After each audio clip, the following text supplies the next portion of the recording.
यह घटना 2018 की है। रोहित जयपुर में नौकरी करता था। उस दिन ऑफिस मीटिंग देर तक चल गई। जब वो बस स्टैंड पहुंचा तब तक लगभग सारी बसें जा चुकी थीं। बस स्टैंड लगभग खाली था। एक टिमटिमाती ट्यूबलाइट, चाय वाले की बंद दुकान और अजीब सा सन्नाटा। तभी एक आवाज आई, भैरवपुर, आखिरी बस। रोहित जल्दी से बस में चढ़ गया। बस के अंदर उम्मीद से ज्यादा खामोशी थी। पूरी बस में सिर्फ 3 लोग थे। आगे की सीट पर एक बूढ़ा आदमी खिड़की के पास बैठा था। पीछे एक औरत शॉल से पूरा चेहरा ढके बैठी थी और बीच में रोहित। ड्राइवर बिना कुछ बोले बस चलाने लगा। पहले सब सामान्य लगा। सड़क की लाइटें गुजर रही थीं, ठंडी हवा अंदर आ रही थी, इंजन की आवाज बस में गूंज रही थी। लेकिन कुछ देर बाद रोहित को अजीब लगा। आगे बैठा बूढ़ा आदमी बिल्कुल हिला तक नहीं। ना फोन, ना खांसी, ना कोई हरकत, बस बाहर देखे जा रहा था। पीछे से धीमी आवाज आई, बेटा, समय क्या हुआ है? रोहित ने पीछे देखा। वही शॉल वाली औरत, चेहरा अभी भी छुपा हुआ। 11:40। रोहित ने जवाब दिया। औरत धीरे से सिर हिलाकर चुप हो गई। फिर पूरी बस में फिर से सन्नाटा छा गया। करीब आधी रात के बाद रोहित ने महसूस किया कि बस हाईवे छोड़ चुकी है। अब सड़क संकरी थी, चारों तरफ खेत, अंधेरा, कोई रोशनी नहीं। रोहित ड्राइवर के पास गया। भैया, ये रास्ता सही नहीं लग रहा। ड्राइवर ने उसकी तरफ देखे बिना कहा, शॉर्टकट है। उसकी आवाज अजीब थी, बिल्कुल भावहीन। रोहित वापस अपनी सीट पर आ गया, पर बेचैनी बढ़ गई। अचानक बस रुक गई। ना कोई बस स्टॉप, ना कोई गांव। बस दरवाजा खुला, ठंडी हवा अंदर आई।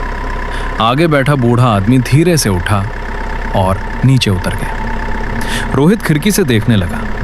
बूढ़ा आदमी अंधेरे में चला गया और कुछ सेकंड में गायब हो गया। वहां कोई घर भी नहीं था। बस फिर चल पड़ी। रोहित के शरीर में सिहरन दौड़ गई। कुछ देर बाद रोहित को महसूस हुआ कि कोई उसके पास आकर बैठा है। वो चौंक गया। वही शॉल वाली औरत अब उसके बगल में थी।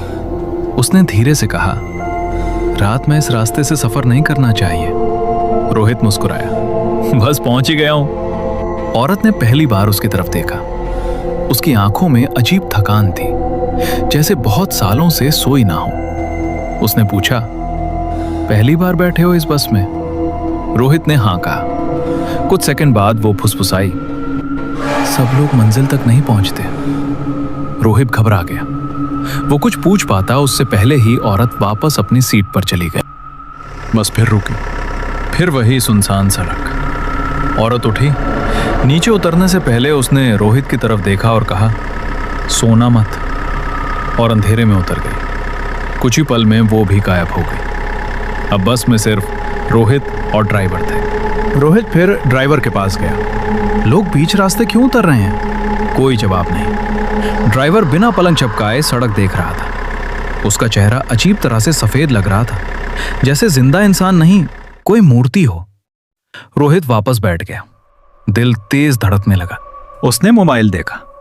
2:15 AM। नामुमकिन। यात्रा सिर्फ 1 घंटे की थी। नेटवर्क गायब। बैटरी अचानक 60% से 3% पर आ गई। बस की लाइटें टिमटिमाने लगी। विंडशील्ड में ड्राइवर का चेहरा दिखा, लेकिन कुछ गलत था। चेहरा बिल्कुल स्थिर, कोई हरकत नहीं, जैसे बस खुद चल रही हो। कुछ देर बाद बस धीरे हुई। रोहित ने बाहर देखा, भैरवपुर गांव। वो तुरंत उतर गया। राहत की सांस ली। बस चलने लगी। वो ड्राइवर को धन्यवाद कहना चाहता था, लेकिन जैसे ही उसने अंदर देखा, ड्राइवर सीट खाली थी। बस खुद चल रही थी और कुछ सेकंड में धुंध में गायब हो गई। अगली सुबह रोहित चाय की दुकान पर गया। उसने कैजुअली बताया कि वो रात वाली बस से आया है। दुकानदार अचानक गंभीर हो गया। कौन सी बस? आखिरी बस, दुकानदार ने धीरे से कहा। वो बस 3 साल पहले दुर्घटना में गिर गई थी। रोहित के हाथ कांपने लगे। ड्राइवर वहीं मर गया था और 2 यात्री भी। दुकानदार बोला, लोग कहते हैं वो बस आज भी कभी कभी दिखती है, सिर्फ उन्हें जिन्हें नहीं पहुंचना चाहिए। रोहित ने फोन खोला। उसे याद आया उसने बस के अंदर एक फोटो ली थी। जब फोटो खोली, सारी सीटें खाली थी। ना बूढ़ा आदमी, ना औरत, और ड्राइवर सीट खाली। स्टीयरिंग खुद घूम रहा था। उस दिन के बाद रोहित ने कभी रात में सफर नहीं किया, लेकिन आज भी कभी कभी आधी रात को उसे दूर से बस का हॉर्न सुनाई देता है। भैरवपुर की आखिरी बस अब भी यात्रियों की तलाश में है।